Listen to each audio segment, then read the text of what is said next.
Jaya Radha Madhava Kunja Bihari.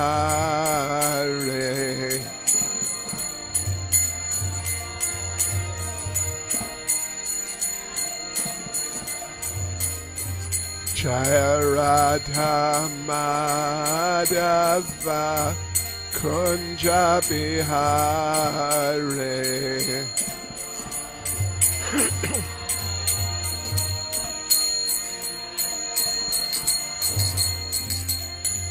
Gopi Jana Balava Giri Baradhari.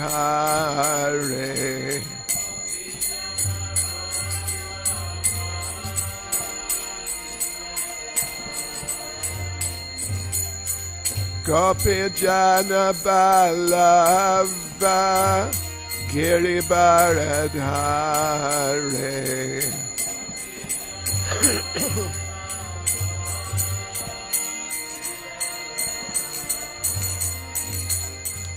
Yashodanandana Vraja Janaranjana.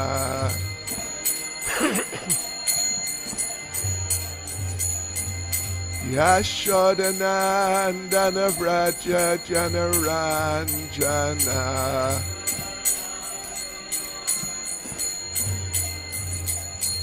Yamunatira Vanachare.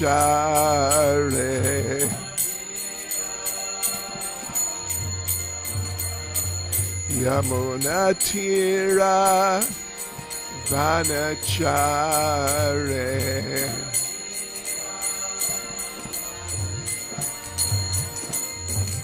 Jaya Radha Madhava Kunja Bihari.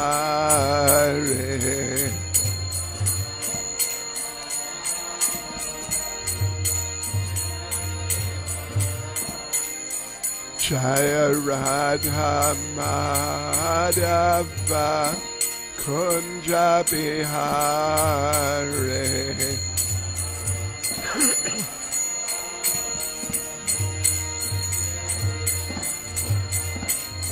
Jai Prabhupada Jai Prabhupada Jai Prabhupada Jaya Prabhupada.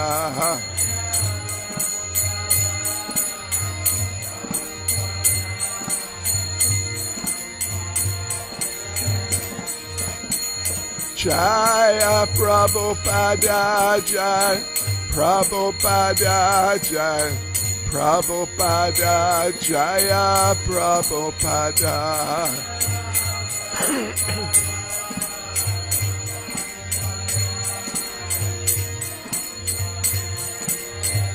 Jai Jai Prabhupada Prabhupada Prabhupada Prabhupada.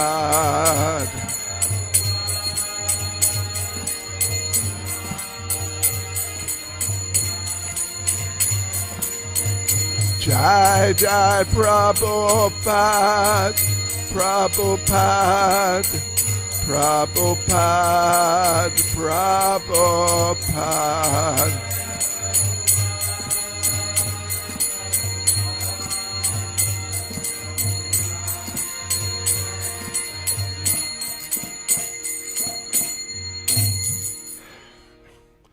Jamstpad Paramahangs Parvrajakacharis Tadasismad His Divine Grace A.C. Bhaktivedanta Swami Srila Prabhupada Ki ISKCON's founder Acharya Srila Prabhupada Ki Grantharaj Srimad Bhagavatam Ki Shishi Radha Radhanath Ki Sri Giri Govardhan Ki Sankirtan Yagya Ki Gaur Premanande. All glories to their Samal devotees.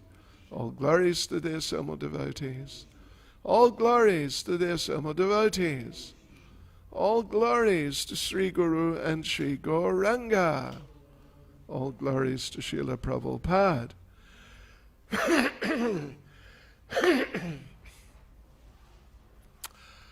Om Namo Bhagavate Vasudevaya.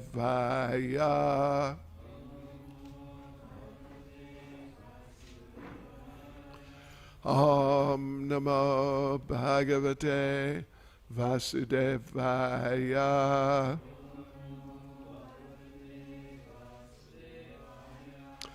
Om Namo Bhagavate Vasudevaya.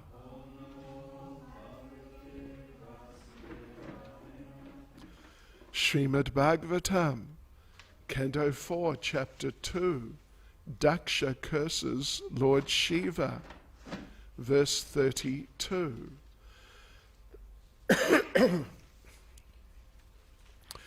Tad Brahma Paramam Shuddham Satam Vartma Sanatanam Vigarhya Yata Pashandam Daivam Vo Yatra Bhuta Rat Tad Brahma Paramam Shuddham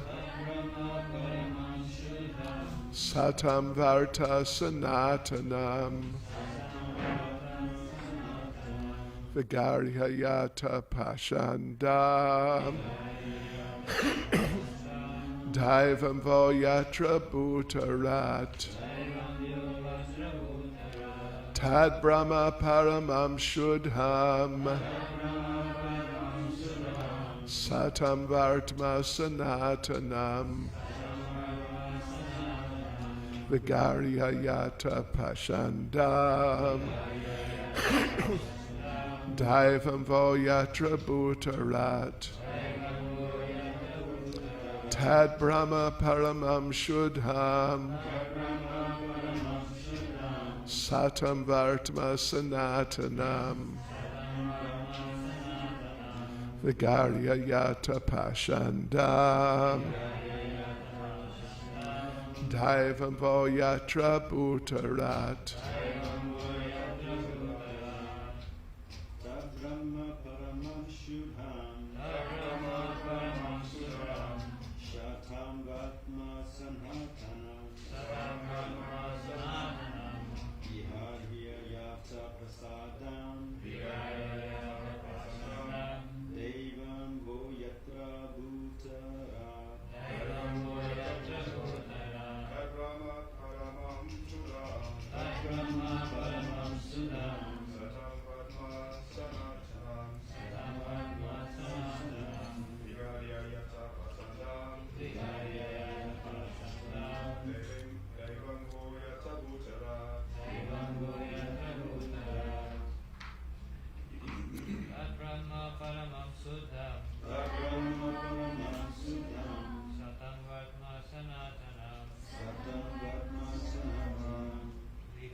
Muttered.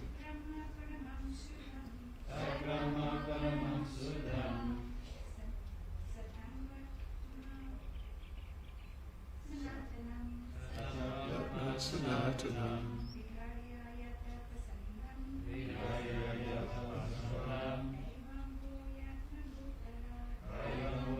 Trabhutarat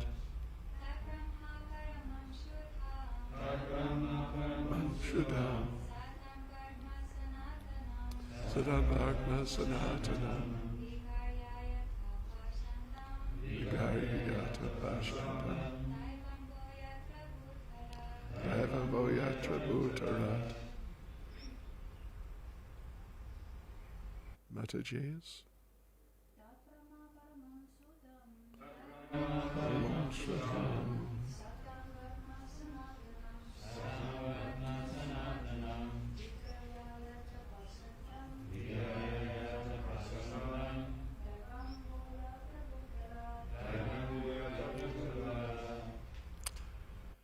Tat, that Brahma Veda, Paramam, supreme, Shuddham, pure, Satam, of the saintly persons, Vartma, path, Sanatanam, eternal, Vigarhya, blaspheming, Yata, should go, Pashandam, to atheism, Daivam, deity, Va, your, Yatra, where, Bhutarat, the Lord of the Bhutas. Translation: by blaspheming the principles of the Vedas, which are the pure and supreme path of the saintly persons, certainly you followers of Bhutapati, Lord Shiva, will descend to the standard of atheism without a doubt. Purport by Srila Prabhupada. Lord Shiva is described here as Bhutarat, the ghosts and those who are situated in the material mode of ignorance are called Bhutas. So Bhutarat refers to the leader of the creatures who are in the lowest standard of the material modes of nature. Another meaning of Bhuta is anyone who has taken birth, or anything which is produced. So in that sense, Lord Shiva may be accepted as the father of this material world. Here, of course, Bhrigu Muni takes Lord Shiva as the leader of the lowest creatures. The characteristics of the lowest class of men have already been described. They do not bathe, they have long hair on their heads, and they are addicted to intoxicants. In comparison with the path followed by the followers of Bhutarat, the Vedic system is certainly excellent, for it promotes people to spiritual life as the highest eternal principle of human civilization. If one decries or blasphemes the Vedic principles, then he falls to the standard of atheism. Tad Brahma Paramam Shuddham Satam Vartma Sanatanam Vigarya Yata Pashandam Daivam Vo Yatra Bhutarat. By blaspheming the principles of the Vedas, which are the pure and supreme path of the saintly persons, certainly you followers of Bhutapati, Lord Shiva, will descend to the standard of atheism without a doubt. Nama Om Vishnupadaya Krishna Prasthaya Bhutale Srimati Bhakti Vedanta Swami Namane Namaste Saraswati Devi Gauravani Pracharne Niravishesha Shunyavadi Pastya Chadejatarne Sri Krishna Caitanya Prabhu Nityananda Sri Advaita Gadadha Shivas Adi Gaura Bhaktavrinda. Hare Krishna, Krishna Krishna, Hare Hare, Hare Rama, Rama Rama, Hare Hare. Vanchkalpatarubhyascha kripa sindhubhya cha Paditanam pavanebhyo vaishnavebhyo namo namaha. Srila Prabhupada ki jai. So this is Bhrigu Muni continuing his cursing, his expression of extreme dissatisfaction with the followers of Lord Shiva, with Lord Shiva himself, and perhaps even more so, no less, with his followers. So Srila Prabhupada explains the term by which Lord Shiva is described in this verse, Bhutarat, that Bhuta, Well, the thing is that it all depends on how how so many words in Sanskrit language, it depends on how they're used, what meaning is really being put forward. And the same word can mean two, or can mean many things even, which in some cases can be completely different from each other. Even Krishna. Krishna we understand to mean all attractive. But Krishna also means dark or even black.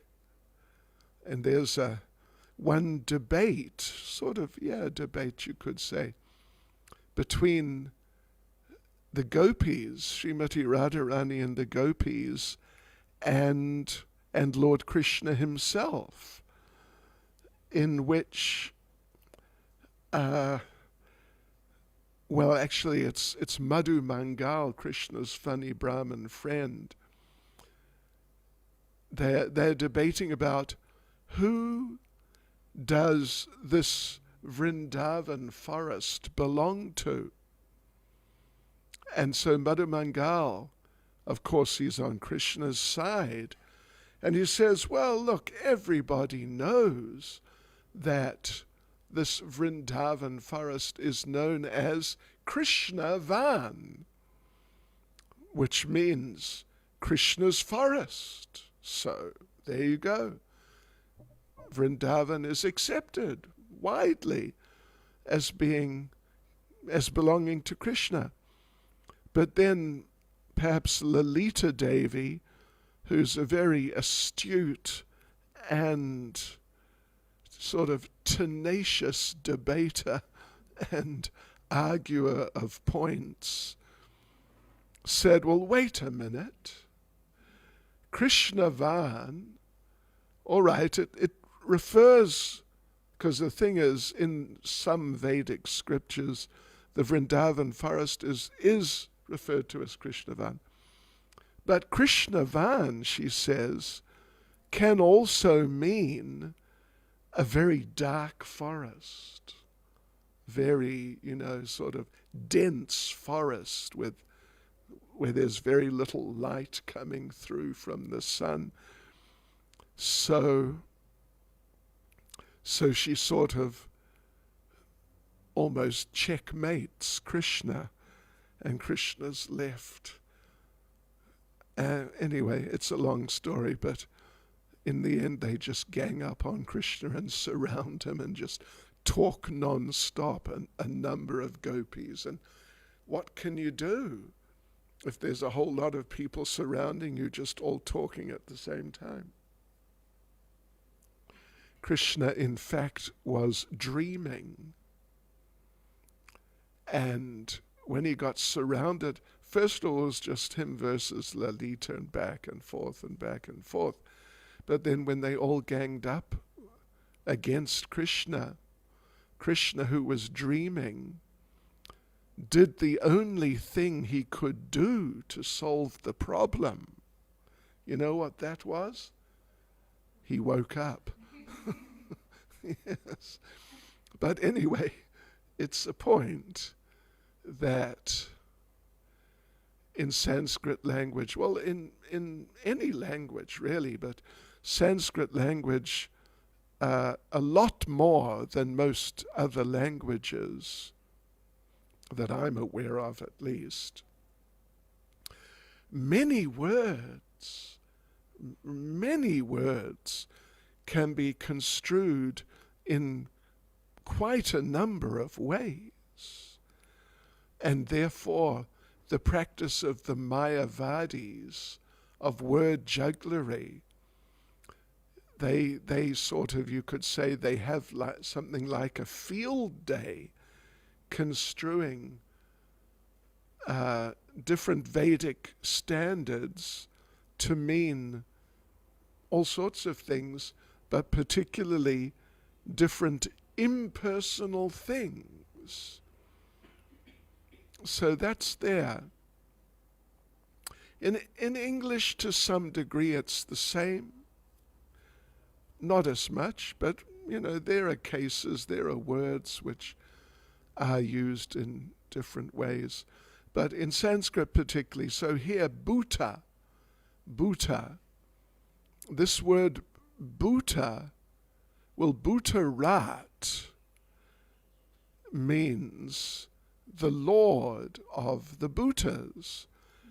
And when this term is applied, not just when it's actually, not simply when it's applied to Lord Shiva, but in a much broader sense too. The term Bhuta is often used, as Srila Prabhupada says here, that the ghosts and those who are situated in the material mode of ignorance are called Bhutas. This is common. And, sometimes you find devotees or people, or just say devotees, who occasionally you find devotees who have trouble. They're troubled by ghosts, actually. I mean, it's not common, but I've known. We had one devotee here in South Africa, oh my gosh. He was so much troubled by ghosts. You remember Yashoda Vatsala? Gosh. Oh boy. He had to do all sorts of precautions when he slept at night because the ghosts would come to get him. So, sometimes, therefore, sometimes they say, watch out for the Bhutas.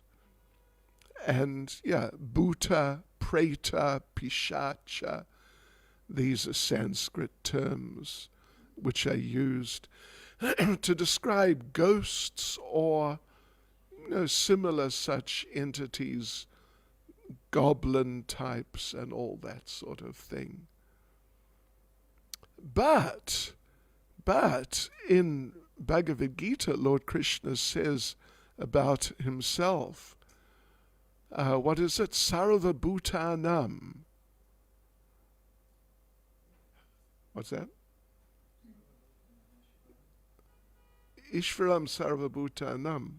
Anyway, Sarva Bhutanam, and Krishna is meaning just all living entities. That's all. Ishvara Sarva Bhutanam, Hridarsha Arjuna Tishtati, Brahmayan Sarva Bhudani, Yantrarudani Maya. Yeah, well, different things in Bhagavad Gita. Sarva Yanisha Sarva Bhutanam. What is night for all beings is the time of awakening for the self-controlled. Sarva Bhutanam. So it's being applied, just all living entities. Bhoktaram Yagatapasam Sarva Loka Maheshwaram Suridam Sarva Bhutanam. Gyatvam Shantam Richati, famous chapter 5, verse 29, the peace formula, that Lord Krishna is, among other things, the Suridam, the benefactor and well-wisher of all living entities, and not just the ghosts and those types. So it works like that in the Sanskrit language. Chapter 7, verse 10. Bijam mam sarva bhutanam. I am the original seed giver of all living entities. And then the one I quoted, I mean, there's more than 10 places here in Bhagavad Gita where Lord Krishna uses the term sarvabhutanam just to refer to all living entities. And the one I quoted, Ishvara sarvabhutanam hrideshe arjuna tishtati brahmayan sarvabhutani yantrarudani mayaya. Devotees, what's the verse number? Oh, Hare Krishna, thank you. Good. 1861.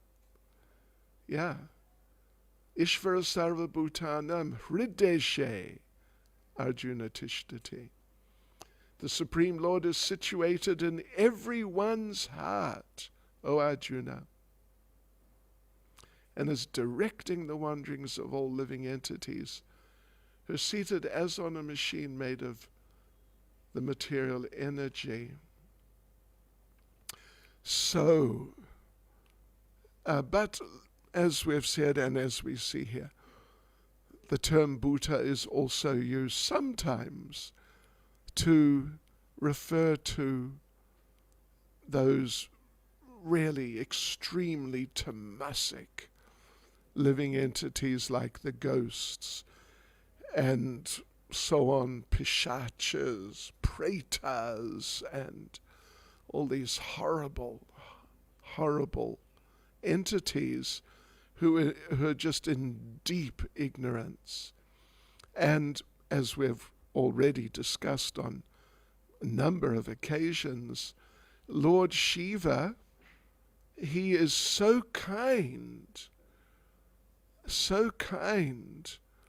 that he is willing to work with such creatures and try to help them to become delivered, even to the point of adopting a external appearance and trappings which would normally be associated with that type of entity, tamasic type of entity, covering his body with the ashes of cremated human bodies, sometimes a garland of skulls. Sure, that's all very extreme. And around his neck, a cobra, and on his body, scorpions. Oh, this is extreme tamas generally. But also the term is used to refer to all living entities. So Bhrigu Muni is taking it that Lord Shiva as Bhutarat, the Lord of the Bhutas, this is an insult. We are insulting Lord Shiva here. We're pointing out how he's very low. But you take it from the other point of view, and it's a glorification. He's the Lord, not just of the ghosts and, Dracula and his associates, Frankenstein,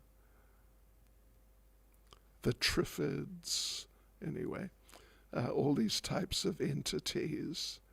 But he is the Lord. He's so great. He's the Lord of all living entities, which includes the demigods. Because generally Lord Shiva is understood to be the topmost of the demigods. Lord Vishnu is in a different category, although he may sort of act in that type of position. But Lord Shiva is higher than Lord Brahma. Yes, he's higher than Lord Brahma. He has his own tattva, very, very special and glorious personality. Just like we see in Bhagavad Gita in the beginning, Arjuna, of course, is deeply disturbed about the situation on the battlefield. He may have to kill people who are very respectable for him, particularly someone like Bhishma, who for years, through their childhood, when they were just, defenseless children, Bhishma protected them and saw to their needs and like that for those years. So Arjuna and the other Pandava brothers, they're indebted to Bhishma. How can he kill him? It's just it seems like such a wrong thing to do. And Dronacharya was their military teacher. It means a type of guru. And any guru, what to speak of a guru in Krishna consciousness, but any guru, any teacher in Vedic culture is to be offered great respect. Any teacher, a guru type person who's teaching anything should be offered respect. And as is pointed out in the 8th canto, we'll see when we get there. How many years will that be anyway? We'll find out because we're going to get there. But in the story of Bali Maharaj and how he and the demon leaders were able to kick out Lord Indra and the other demigods from the heavenly planets, all except Lord Shiva and Lord Vishnu, and Lord Brahma, they just got evicted from the heavenly planets by Bali Maharaj and the leaders of the demon community.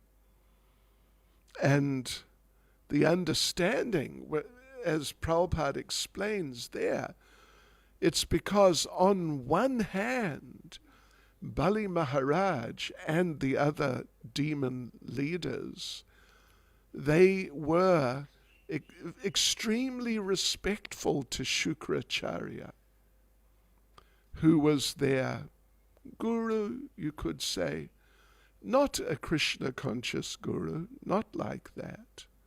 That's really a different thing. But he was their guru in the sense he was like the family priest type of personality. And they were very dedicated to him. And because of that, they became very powerful. And on the other hand, the demigods offended, they offended Devasa Muni. That's one person they offended. They committed offenses against such personalities, so they lost their Shakti, and they got kicked out, and they became homeless people. Bhagavatam says they were just living behind the clouds, hiding out of fear of the demons. Yes, so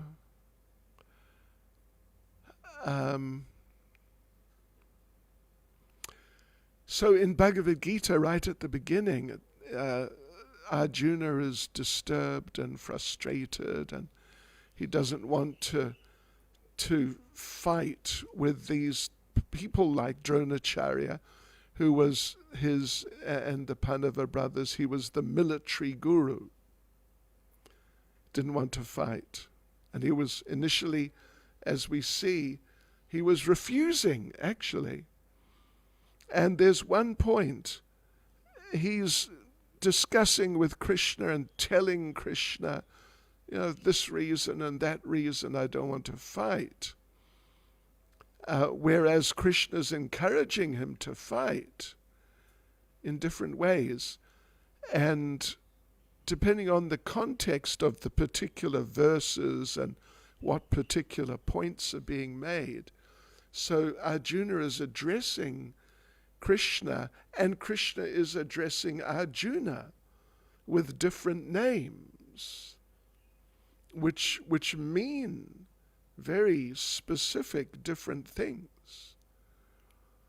Like Krishna addresses Arjuna as Gudakesh, one who has overcome sleep and overcome the mode of ignorance.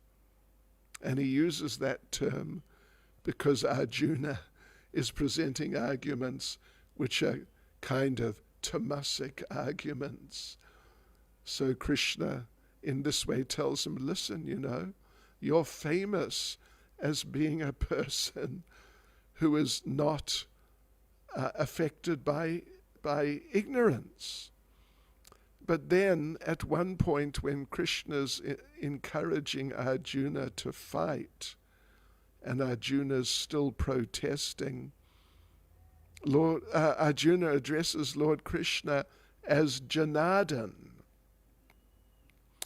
And Janardhan, Jana means the people, and Ardhan or Ardhana means, well, different things, and that's the thing. Different things. Ardhan can mean protector. But Ardhana, can also mean killer. Well, these are very different types of meanings for the same word. So Arjuna using it in the sense of killer, he addresses Krishna as Janardhan with the implication that, listen, I can see the sense in not fighting, but you still want to fight and kill people. So, okay, Janardhan, the killer of the people, if you want the fighting to go on, go ahead. I will take rest. I will take a break. I will do the wise thing. I will not fight. You want, you go for it if that's what you want. Janardhan. Yeah. So, anyway, Bhrigu Muni, of course this is a curse. It is a curse that you followers of Bhutapati Lord Shiva, you will descend to the standard of atheism. So that's a curse. Of course, on the other hand, it's not necessarily a curse in that if people blaspheme the principles of the Vedas, they will descend to the standard of atheism.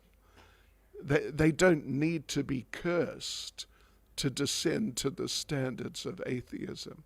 Just by blaspheming the Vedic literatures, the principles of the Vedas, blaspheming the people who follow the Vedas, people will become atheists.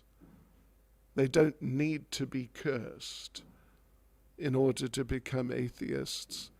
That they're already sort of, you could say, kind of cursing themselves indirectly.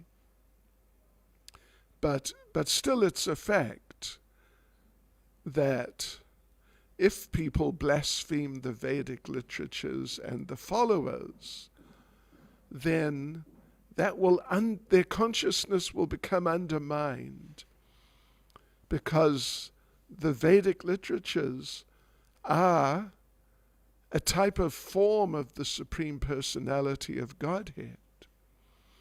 And anyone who offends, blasphemes the Supreme Personality of Godhead, they will lose the mercy, whatever mercy they've got, and just to be in the human form, even if you're not, a very good member of the human species, but just to be in the human form means you got some mercy. Yeah, it's a very special position. So like this, if we appreciate this point, we can understand that those people who commit, who are being spoken about when we refer to the 9th offense against the chanting of the holy names, that we shouldn't preach to the blasphemers, basically. We can understand, get some idea of the importance of not committing that offense, not being sort of just robotic when we try to interest other people in Krishna consciousness and just sort of parrot off some Krishna conscious things. But some people, if they hear things like that, like very direct Krishna consciousness, then their unfortunate envy of Krishna and anything Vedic, it will be stimulated. And then they will increase their negativity and their offenses, and they'll increase their upcoming misfortune. Yeah, it's really sad.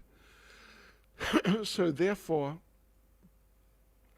we have to be very careful when we preach, because, particularly if we're trying to preach, but then it becomes apparent that this person is not just some innocent, foolish person who just doesn't know enough, but this person has an attitude problem when it comes to Krishna consciousness or related things.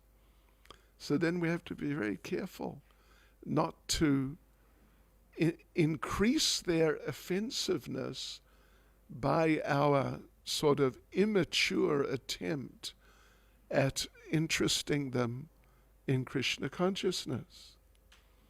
There was a time, I was not personally present, but we were told about it afterwards on the same day, when Prabhupada was preaching to people from the, not the atheists, the sophists.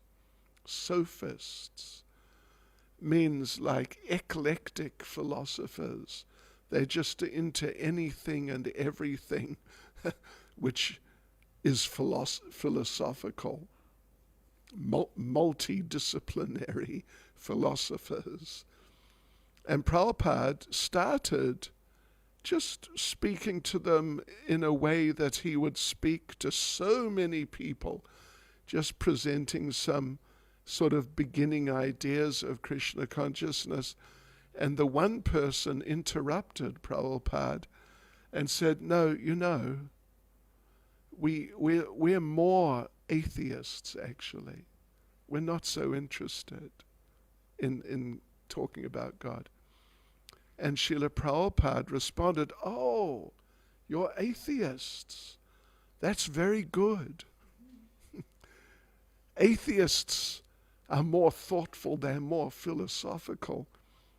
They're not like these sentimental religionists who just believe things. Atheists are people who want to know. And by the end of the discussion, those atheists, sophists, they thanked Prabhupada. We didn't know that, you're so thoughtful, and we didn't realize. They were really appreciative, we were told. Yes. So, this is the situation here. But, as we've also said, when people start, even devotees, start sort of losing it and getting carried away by their emotions and, even becoming aggressive and like that, now you can really get into a mess. Can really get into a mess. Get into some big argument, on the streets with some fanatical born-again Christian, and, it ends up as a shouting match. Like a totally pointless shouting match in which you don't help that person to understand more, and you come out disturbed yourself. Yes, we have to be very careful, because this is what is happening here. And this is how you can mess your life up, by trying to preach, but in ways which are just not right. Committing the 9th offense. And then the others get all carried away and angry. It's just a waste. So preaching, of course, preaching means to try to help people who are not doing well at all. But when we're trying to do that, we really need to think how to address this person, considering the person's situation and who they are and what they are. What is there in Krishna consciousness which may be attractive to them, and try and bring it out, and in this way stimulate them.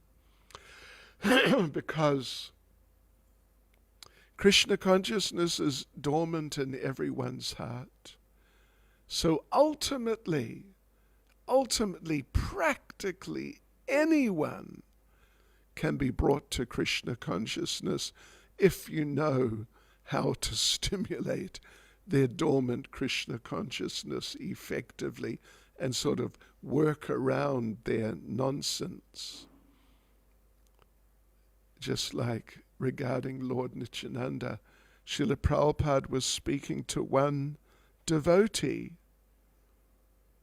One devotee who was angry with another devotee who was, up to some nonsense or something he shouldn't have been up to. And that devotee who's now complaining to Prabhupada that this such and such, we must kick him out the door, out the window, just throw him out onto the street, get rid of him, because he's like this and he's like that. And Srila Prabhupada responded, you don't know how merciful Lord Nityananda is. But then the devotee continued, but this devotee is like this and that, and we must get rid of him. And then Srila Prabhupada simply responded again, you don't understand how merciful Lord Nityananda is. Yeah. Hare Krishna. Srila Prabhupada ki jai. Any comments or questions? Comments? Whatever. In this pastime, we find that Nandeshwara, in the mood of defending Lord Shiva, reacted in a very strong way, and that in turn caused a reaction from the Brahmins. Just went back and forth, lots of verses. But it seems like the spirit behind which Nandeshwara acted seemed good, seemed right. He was defending someone so saintly who's being blasphemed. Right. So, as practicing devotees, if this pastime could put us off from defending someone who's being wronged because of the repercussion that may Yeah. ensue, how would you advise us to navigate such a situation? Yes, well, that's true. You know, the thing is that generally, for us, we should just leave the place. If we can't just correct the person and make the person think, oh yeah, okay, I shouldn't speak like that, then we should just immediately leave the place. As we said on a number of occasions at different times, to kill the person is probably impractical. To kill yourself is also probably undesirable. To cut out the person's tongue, well, they may not want their tongue cut out. It might be a real challenge to somehow do that. So, for us, our approach generally would be to just leave the place. It's generally the best approach. Yeah. And as I think we're going to read tomorrow, wait a minute. Yeah, tomorrow we're going to read that it appears that up till now, Lord Shiva has been there. But now, he's not going. He doesn't say anything. He just leaves, and then his followers leave with him. So, generally speaking, unless we're able to really correct the situation, then it's best to just leave. And, Prabhupada does, of course, give the example in Nectar of Devotion of utilizing anger. Now, you can utilize different emotions. The gopis sort of, so to speak, utilized lust, and someone else fear or anger, like that. Yes. So Arjuna, Prabhupada says, utilized anger by fighting in the battle eventually. And Hanuman also did basically the same thing. But, we are not Arjuna or Hanuman. Yeah. I mean, if it really came down to physically protecting someone, well, then, it's probably a good idea. The only one time I've had experience of that, the only one time in, getting on for 50 years, was when it was 1973, right in the beginning of my Krishna consciousness, and we were in Manchester on Harinam. A whole lot of us, at least 20 or possibly more than 20, 30 devotees perhaps. And this gang, small gang of I think 3 or maybe 4, like just hooligan types, just really low class young men, decided to try to physically attack me, would you believe, personally. Well, I was just in the midst of this whole group of devotees. We're moving through the center of the city. And so this one small fellow, one of the hooligans, tried to, with his forehead, to butt me. But he was short. He was only able to butt me in the chest. And it just had no effect whatsoever. But the devotees, whoa, they wiped those hooligans off the face of the planet.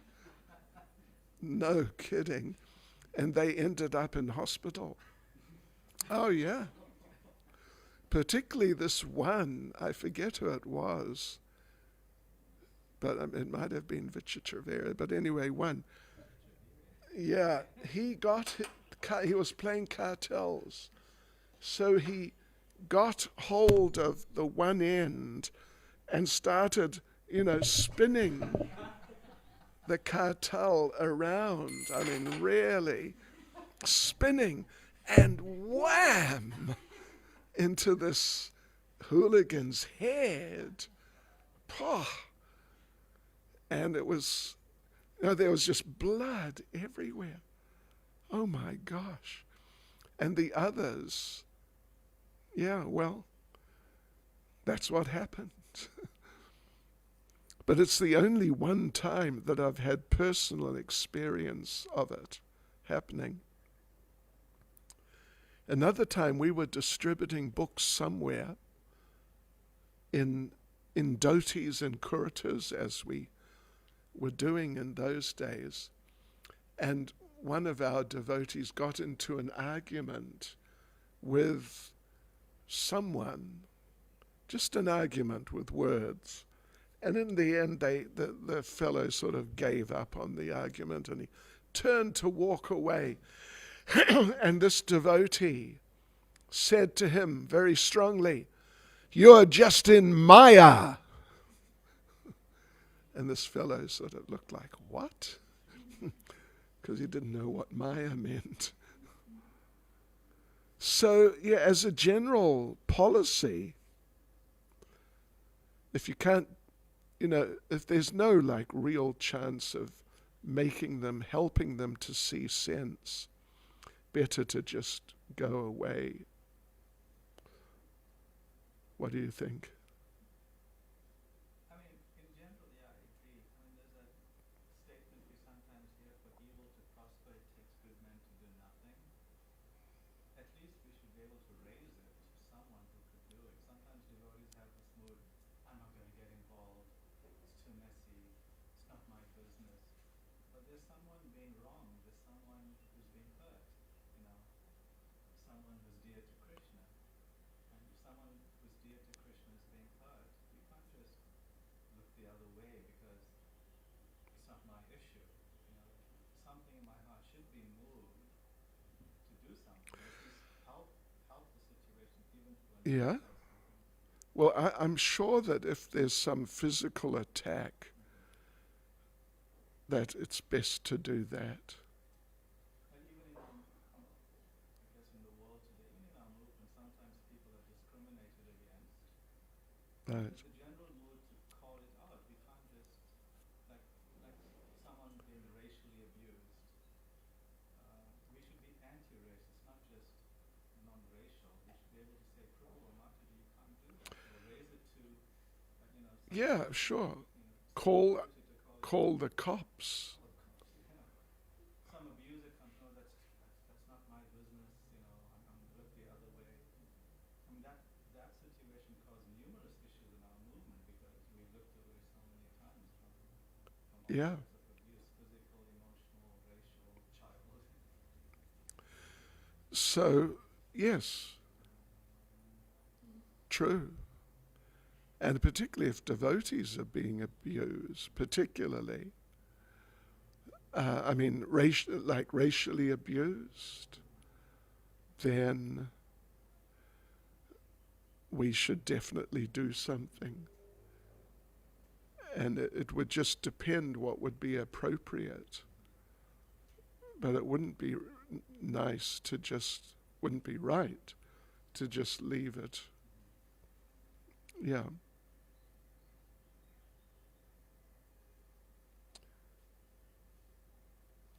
Hare Krishna. Any other comment or question? Yes?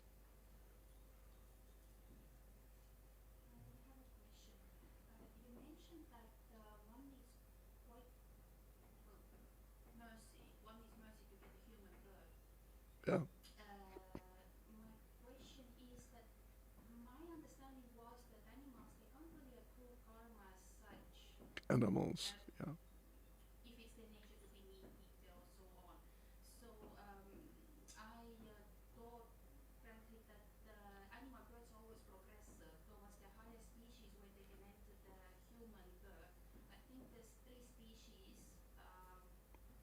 So they say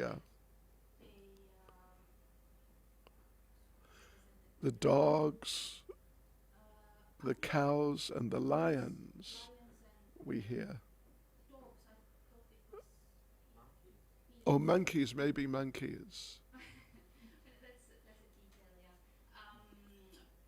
But I thought that they would always get a human birth. But what sort of mercy would one need then? Well, it's Krishna's mercy. There's a system so they can get a human birth. Because if there wasn't a system by which they could get a human birth, even though they really don't deserve it at all, I mean, that's mercy. It's the laws of karma there, the mercy of the Lord in different ways.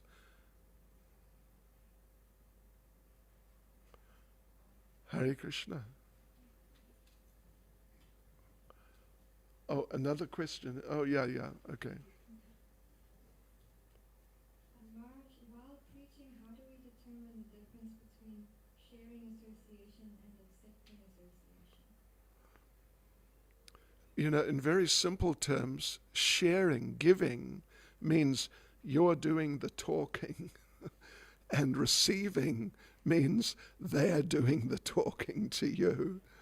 Yeah.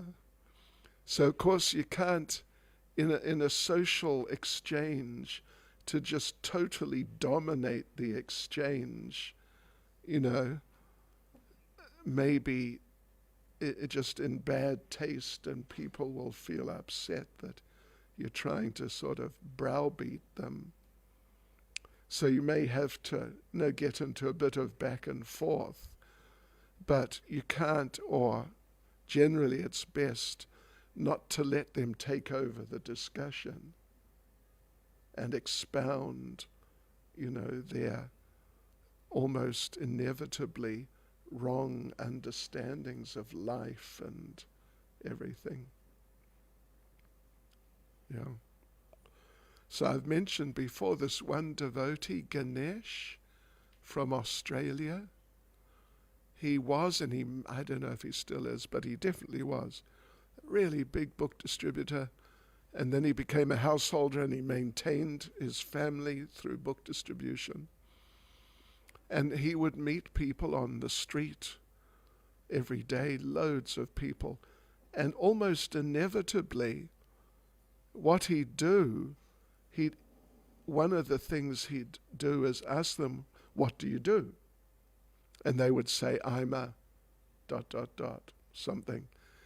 And he worked out nice things to say about almost every profession or job that you can imagine, to sort of entertain them and keep control of the interaction without being sort of, I don't know, what would you say, just too, could be seen to be dogmatic or dominating.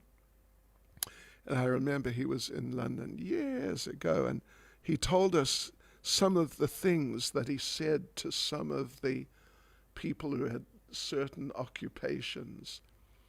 And he said, when he meets a plumber, and that's usually, it's not a high-level occupation, but he would always glorify whatever the people did practically. He said, really? You're a plumber? That's fantastic. If it wasn't for you, there'd be water all over the place. And he had things like that he would say, so that people would feel happy listening to him. They would be happy to listen to him, rather than sort of cutting them off and interrupting them, and, Why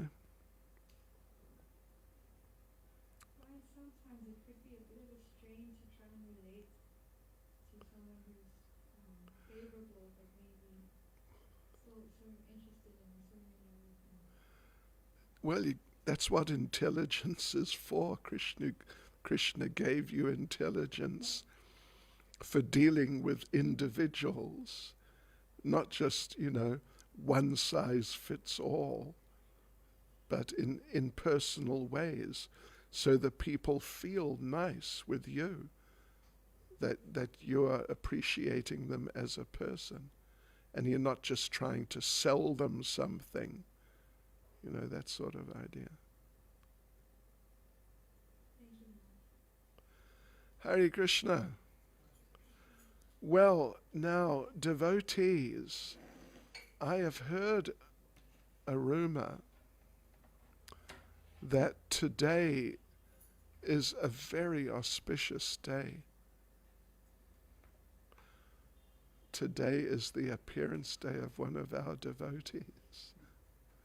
Another one yesterday was too. And I wonder what Krishna has in store. Let's see what Krishna has in store. Let's see. Oh, look. Oh, how nice.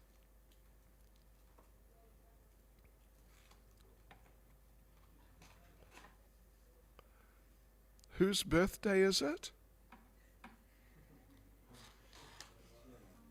Mother Satyarani. Wow, look at that. Wow. No, she must. Yes.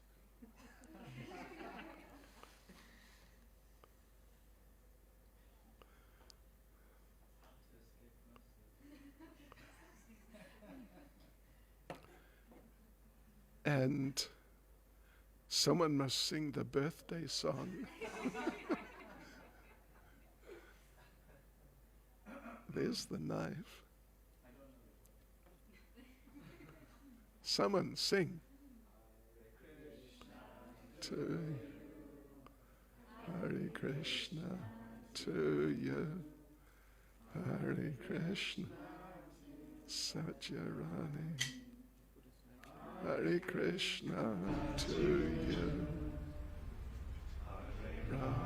It's too small. Oh, to you. Satyarani. To you.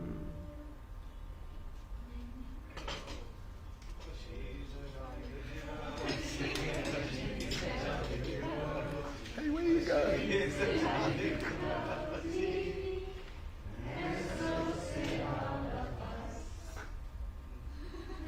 And, all right.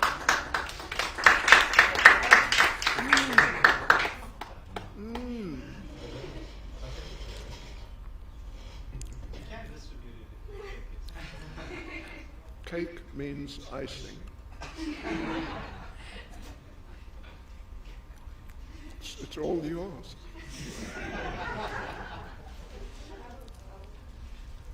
We'll leave it up to you. We have an idea what you might do. But go ahead. Or should she give a speech? Okay, all right. Well, you just do whatever you like.